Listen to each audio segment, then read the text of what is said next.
नमस्कार साथियों, मैं मोहित आप सबका स्वागत करता हूं मोहित टीवी पे। तो आज हम पढ़ेंगे संविधान का भाग 2 जो कि है नागरिकता यानी सिटीजनशिप, जिसके अंतर्गत आर्टिकल 1 से आर्टिकल 5 से 5 आते 11। हैं। और संविधान में कुल 22 भाग हैं, तो हम धीरे धीरे करके इसी चैनल पे 22 भाग को कंप्लीट करेंगे। तो चलिए आज शुरू करते हैं। पहले हम जानेंगे नागरिकता के बारे में कुछ बेसिक बातें, उसके बाद आर्टिकल पे चलेंगे। तो पहले नागरिकता क्या है। कोई भी देश अपने निवासियों को कुछ विशेष अधिकार देता है। इन अधिकारों को ही क्या कहा जाता है, नागरिकता कहा जाता है।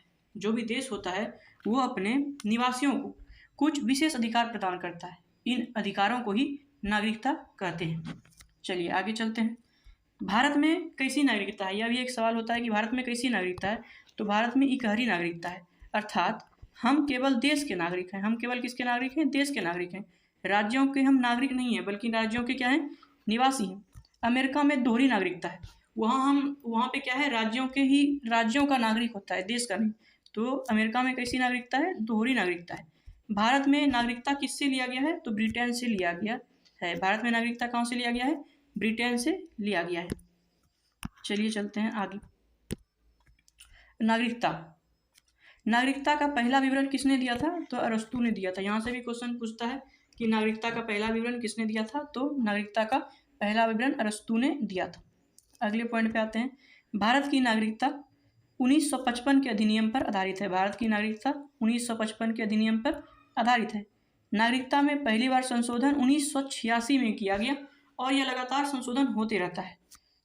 चलिए चलते हैं आर्टिकल की तरफ। आर्टिकल 5, सबसे पहला आर्टिकल 5। आर्टिकल 5 में है कि आरंभ से नागरिकता, मतलब 26 जनवरी 1950 से ही नागरिकता, संविधान लागू हुआ उसी दिन से नागरिकता। इसको आपको याद रखना है कि आरंभ से ही नागरिकता। बस अब इसमें थोड़ा सा वर्णन किया गया, उसको भी पढ़ लेते हैं।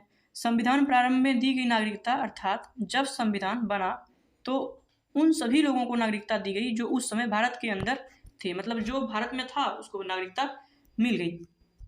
चलिए चलते हैं अनुच्छेद 6 पे। अनुच्छेद 6 यानी आर्टिकल 6, वहाँ से बोलता है जो पाकिस्तान से भारत आया, मतलब पाकिस्तान से जो लोग भारत आ रहे थे उन्हें 19 जुलाई 1948 तक 19 जुलाई 1948 तक नागरिकता दे दी जाएगी। लेकिन इसके बाद अगर आएंगे तो क्या लग जाएगा, परमिट रूल लग जाएगा। क्या लग जाएगा, परमिट रूल। परमिट रूल में फिर आपको तुरंत नागरिकता नहीं दी जाती है।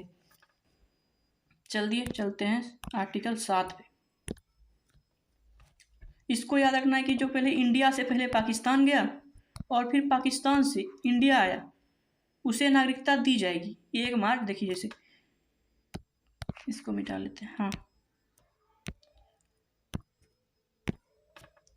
1 मार्च 1947 से पहले पाकिस्तान जा चुके व्यक्ति यदि संविधान बनने से पहले लौट आए तो उन्हें नागरिकता दे दी जाएगी। यही था इसका आर्टिकल 7, यही था कि जो पाकिस्तान चले गया फिर उसको लगा कि पाकिस्तान जन्नत नहीं है, वो फिर इंडिया आ गया तो उसको नागरिकता दे दी जाएगी। चलते हैं आर्टिकल 8 पे। आर्टिकल 8 कहता है कि यदि आप विदेश भ्रमण, नौकरी, विवाह, अगर विदेश में जाके आप शादी कर लेते हैं तो आपको भारत की नागरिकता समाप्त नहीं होगी। मतलब आप विदेश जाते हैं, विदेश भ्रमण के लिए जाते हैं, वहाँ पे नौकरी के लिए जाते हैं और वहाँ जाके शादी कर लेते हैं तो आपकी भारतीय नागरिकता समाप्त नहीं होगी। ये क्या होगी, समाप्त नहीं होगी। इससे पहले हम जान लेते हैं कि ये आर्टिकल जो 7, 6 और 5 जो था इसको सब खत्म कर दिया गया। इस आर्टिकल को खत्म कर दिया गया है और इस आर्टिकल को अब खत्म कर दिया गया, क्योंकि पुरानी बातें हैं तो इसलिए इसको अब खत्म कर दी गई संशोधन के द्वारा। चलिए आर्टिकल 8 हो गया था, चलते हैं 9 पे। 9 में क्या है, अनुच्छेद 9 मतलब आर्टिकल 9। विदेशी नागरिकता लेने पर, मतलब आप विदेश जाके नागरिकता लिए तो आपकी भारत की नागरिकता क्या होगी, समाप्त कर दी जाएगी, समाप्त कर दी जाएगी। 8 में क्या था, आप भ्रमण के लिए जा सकते हैं, नौकरी के लिए जा सकते हैं, वहाँ जाके विवाह कर सकते हैं, लेकिन अगर वहाँ का लिए तो यहाँ का गया। वहाँ का अगर विदेश का नागरिकता लेंगे तो भारत की नागरिकता क्या होगी, चली जाएगी। तो विदेश की नागरिकता नहीं लेना है, शादी कर लेना वहाँ जाके। चलते हैं आर्टिकल 10 पे। भारतीयों की नागरिकता बनी रहेगी। तब तक जब तक कि यह कोई देश विरोधी कार्य नहीं करता। जैसे हम सब भारतीय हैं, तो हमारी नागरिकता बनी रहेगी। कोई भी हमारी नागरिकता को समाप्त नहीं कर सकता है। कब तक समाप्त नहीं कर सकता है? जबकि आप देश विरोधी कार्य नहीं किए रहेंगे। अगर आप देश विरोधी कार्य करते हैं तो आपकी नागरिकता क्या कर दी जाएगी? समाप्त कर दी जाएगी। ये आर्टिकल बहुत अच्छा आर्टिकल है। नहीं तो ऐसे होता कि राज्य सरकार विपक्ष के किसी व्यक्ति से बोलता तुम नागरिक नहीं है देश का, तो चुनाव नहीं लड़ पाता। इसीलिए ये बोल दिया गया है कि भारतीयों की नागरिकता कोई समाप्त नहीं कर सकता है जब तक कि वह देश विरोधी कार्य ना करे। चलते हैं आगे आर्टिकल 11 पे। आर्टिकल 11 है, देखिए यहाँ, नागरिकता पे कानून कौन बनाएगा? संसद बनाएगा। संसद में पेश कौन करेगा? गृह मंत्रालय। मगर तब कानून जो बनेगा नागरिकता पे कहाँ बनेगा? संसद में। पेश कौन करेगा? गृह मंत्रालय। मतलब नागरिकता देने लेने का कार्य किसका है? गृह मंत्रालय का है। नागरिकता संबंधी कानून संसद में बनती है, लेकिन यह जिम्मेदारी गृह मंत्रालय को दी गई है। मतलब गृह मंत्रालय के पास ये कि किसका नागरिकता रहेगा, किसका नागरिकता जाएगा, किसको नया नागरिकता मिलेगा, सब गृह मंत्रालय देखता है।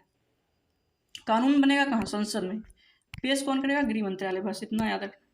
चलते अब हम जानेंगे नागरिकता को प्राप्त कैसे किया जा सकता है। जैसे मतलब कोई बाहरी लोग है, वो भारत आए और भारत की नागरिकता लेना चाहे, तो उससे कैसे किन विधियों के द्वारा नागरिकता मिल सकती है, जानेंगे वो। तो ये आता है नागरिकता अधिनियम, सिटीजनशिप एक्ट 1955 के तहत। भारत में नागरिकता पर प्राप्त करने की 5 विधियाँ हैं। 5 क्या है? विधियाँ हैं, 5 प्रमुख विधियाँ हैं। पहला है जन्म के आधार। पहला किसके आधार पे? जन्म के आधार। दूसरा वंश के आधार पे। दूसरा किसके आधार पे? वंश। हम सबके पास है जन्म के आधार पे। दूसरा वंश के आधार पे। इसका आप उदाहरण ले सकते हैं शिखर धवन को। शिखर धवन की जो नागरिकता है वो है वंश के आधार पे। तीसरा है पंजीकरण। पंजीकरण करवाएंगे तो आपको 7 साल लगेगा। 7 साल लगेगा नागरिकता लेने में। इसको कहते हैं रजिस्ट्रेशन। कोई बाहरी आया, उसको देश बहुत अच्छा लगा, वो बोला हम नागरिकता लेंगे, तो वो क्या करवाएगा? पहले पंजीकरण करवाएगा और उसको 7 साल लगेंगे नागरिकता लेने में। पहले ये टाइम कम था, लेकिन इसको धीरे धीरे बढ़ा दिया गया। चलिए चलते हैं चौथे नंबर पे, जिसका नाम है देशीकरण। देशीकरण इसमें बोलता है कला, विज्ञान, साहित्य। कला, विज्ञान, साहित्य, इन तीनों में जो लोग अच्छे होंगे उनको अगर भारत में रहना चाहते हैं तो उनको नागरिकता दे दी जाए। ऐसे व्यक्ति जो भारत में किसी भारतीय भाषा को जानते हैं और भारत में 10 साल से रह रहे हैं, 10 साल से यदि आप रह रहे हैं और भारतीय भाषा को जानते हैं और देश के प्रति सकारात्मक सोच रखते हैं, वैज्ञानिक कला में निपुण हों, साथ ही लगातार भारत में 10 साल तक रह रहा हो, 10 साल से आप भारत में रह रहे होंगे, या आपको कला, विज्ञान, साहित्य के क्षेत्र में अच्छी नॉलेज होगी, तब आप देशीकरण के तहत नागरिकता ले सकते हैं। चलते हैं अर्जित भूमि की तरफ, जो है 5 नंबर। अर्जित भूमि, एक्वायर्ड लैंड। किसी विदेशी राज्य को भारत में मिला लेने पर वहाँ के लोगों को नागरिकता दे दी जाती है। मतलब जैसे आप असम का उदाहरण, सिक्किम का उदाहरण ले सकते हैं। 16 मई 1975 को सिक्किम को भारत में मिला लिया गया था, तो वहाँ के लोगों को नागरिकता दे दी गई। किसके तहत दे दी गई? तो अर्जित भूमि के आधार पर। अर्जित भूमि के आधार पर परगना जिले को भी जो नागरिकता मिली है वो इसी के तहत मिली है, अर्जित भूमि के आधार पर। अब हम अगर कुछ दिन में भारत पीओके पे कब्जा कर लेता है तो वहाँ पे कैसे मिलेगा लोगों को? इसी तरह से मिलेगा, अर्जित भूमि के आधार पर। अब आपकी नागरिकता समाप्त भी हो सकती है, गृह मंत्रालय चाहे तो आपकी नागरिकता समाप्त कर सकती है, लेकिन शर्त कि आप देश विरोधी कार्य नहीं करेंगे तो नागरिकता नहीं जाएगी। चलिए पढ़ते हैं नागरिकता समापन। नागरिकता समापन, पहले तो आप नागरिकता को, भारत की नागरिकता को त्याग सकते हैं। दूसरा, आपको बर्खास्त किया जा सकता है नागरिकता से। और तीसरा, वंचित किया जा सकता है। ये 3 चीज़ हैं नागरिकता समापन के लिए। और ये नागरिकता खेल गृह मंत्रालय के पास है, जिसको चाहे नागरिकता दे सकता है, छीन तो नहीं सकता है। छीनने का दम गृह मंत्रालय को नहीं। चलिए आज के लिए इतना ही। अगले वीडियो में हम जानेंगे ये NRI, PIO, OCI, CAA, NRC के बारे में, जिसमें तबाही मचा था देश में। क्या है CAA, NRC, उसके बारे में अगली वीडियो में जानेंगे। अगर आप यहाँ तक देख चुके हैं तो सब्सक्राइब जरूर करें और चैनल को लाइक करें। धन्यवाद। मिलते हैं अगली वीडियो में।